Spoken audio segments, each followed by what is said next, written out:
আগুন, এটা কি হচ্ছে?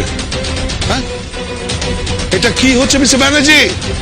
রাজরিতকে বরণ করার জন্য বরণ ডালা নিয়ে এগিয়ে আসে ফাগুন।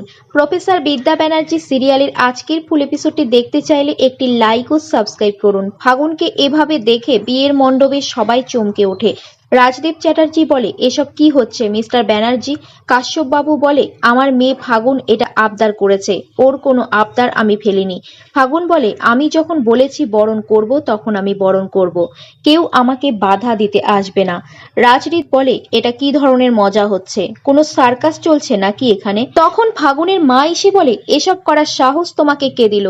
তখন ফাগুন বরণ ডালা ফেলে দেয়, সব কিছু নষ্ট করে দেয়। তোরসা ফাগুনের গালে ঠাস করে একটা চড় বসিয়ে দেয়। ফাগুন বলে, সবার সামনে আমার গায়ে হাত তুললে মা? হ্যাঁ, বেশ করেছি, তুমি তো একদম উন্মাদ হয়ে গেছো। ফাগুন বলে, হ্যাঁ হয়েছি, একমাত্র রাজরিতের জন্য। আমি ওকে ভালোবাসি, আমি ওর স্ত্রী। বিদ্যা কোথা থেকে এলো? কেমন মা তুমি, আমাকে সরিয়ে বিদ্যাকে নিয়ে আসছো?